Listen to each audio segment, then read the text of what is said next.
Let's go sunning, it's so good for you. Let's go sunning, neath the sky of blue. Greet the sun every morn. Feel as free and happy as the day you were born. Let's go native, sun your cares away. Be creative, learn to live and play. Pretty flowers need the sun. This applies to everyone. Life's worth living when nature's giving happiness to everyone. So let's go sunning.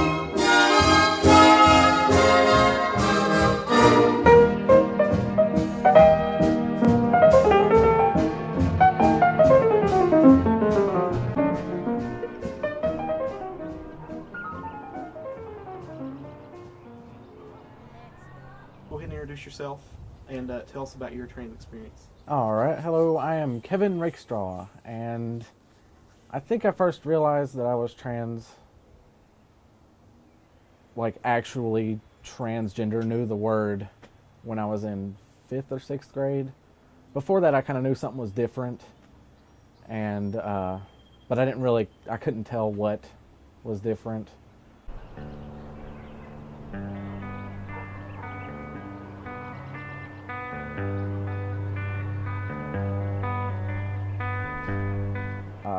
My mom was always really good. When I have a twin sister, and when they set up the nursery, she set it all up in gender neutral colors, even though she knew that at least one of us was supposed to be a girl, and she knew that she thought the doctor told her that one of us was supposed to be a boy, which was kind of cool, but it ended up we were both born female anyway.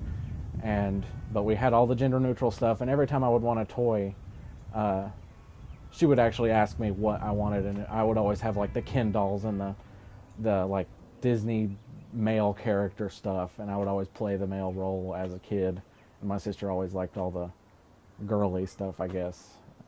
I remember specifically about 1st grade, the first day of school, Mom wanted us to buy these like frilly little dresses, and I was pitching a big fit about that, and again, she was really cool with it, and she ended up buying me like a little pant thing. It was like floral and frilly or whatever, but you know, I did not want to wear a dress, and she didn't make me. And yeah, I guess about 4th or 5th grade, I somehow stumbled across or watched a show, maybe on TV, about transgender people.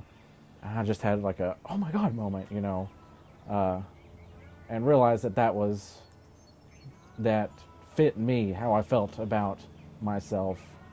I didn't tell anybody then because I wasn't comfortable with it at the time, but you know, it just felt right, I guess, to have found that information and know that there were other people out there that were also trans. At the time I had never heard of like female to male transgender people.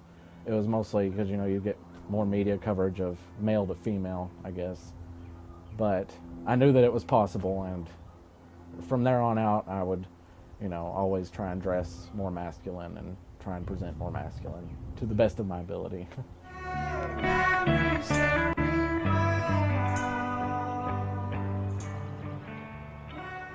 Binding was always really a big, huge hassle every morning, especially after I'd come out to everybody, and especially at work. But just to get to t-shirt level, you know, I'd usually start out with just an old t-shirt underneath because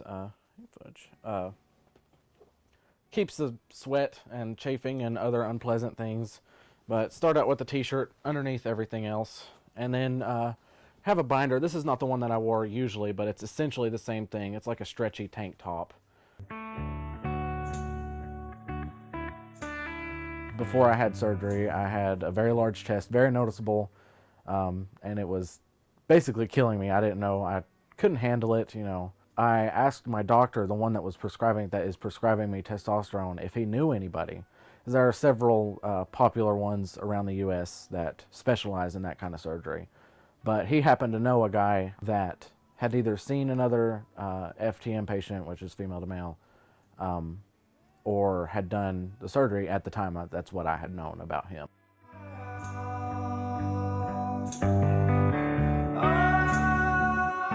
I came out of it and I was sick out of my mind from the anesthesia and everything, but it was like a weight, both literally and figuratively, had been lifted off my chest, I guess. All right, I'll show you all the testosterone injections just because it's kind of a process we do that keeps this whole thing going. But I do the shots. I started out doing the shots once every 2 weeks, a slightly higher dose. This is the magic juice. It's a little itty bitty vial. You can see my fingers on it, but one of these things costs about $90, and that's on the inexpensive and generic brand testosterone. I mean, it all does the same thing, but it lasts about 3 months, so it's kind of expensive, but it's totally worth it. I used to call it my butt molasses because it was so thick going in, especially my first shot. They were making fun of me because I called it butt molasses. I'm a big nerd, and I like to cross stitch, which is like the most unmasculine hobby ever. I also crochet, but I don't have anything to show you of that. Here is one of my crowning achievements. It is Spock and Kirk. Made it for my twin a couple years ago, and I just haven't given it to her yet. But it took me at least a year to make this thing. This is my cross-stitch toolbox, which it took me months to get Mary to let me buy this thing to hold my cross-stitch stuff. She makes fun of me almost every day for it. See? Oh, I put the eyelid over there. Well, there's a lid, but it's not the lid.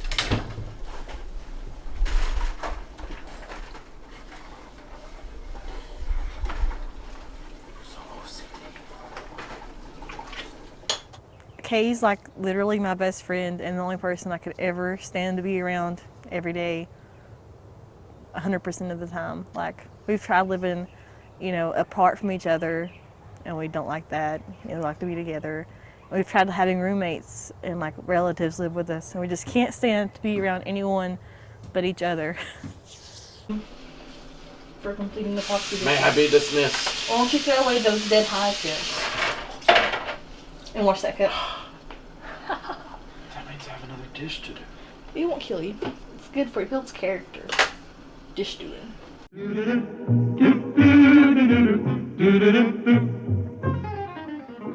I'm tickled pink that things are rosy. Buns. Oh, Lord.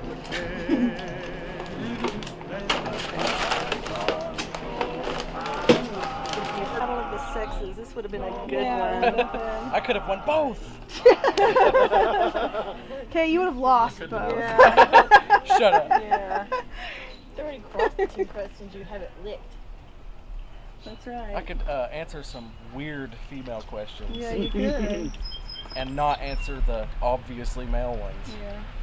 I can't imagine not having a supportive family to go through this, because what a miserable, a miserable situation to be in, to have, to say this is who I am, and for somebody to say I don't accept that.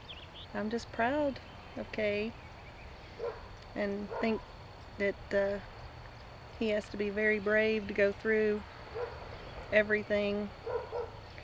Very proud that he had the courage to do everything and be who he really is on the inside. Not to say it's not difficult, because it is. It's still, I'm totally 100% supportive, but it's, in some ways, it's almost like the death of one child and a rebirth of another, and it's hard. Sometimes it's harder than other times, because it's like, I don't know. You see, I'm gonna get all crappy emotional and everything, but it's a good thing.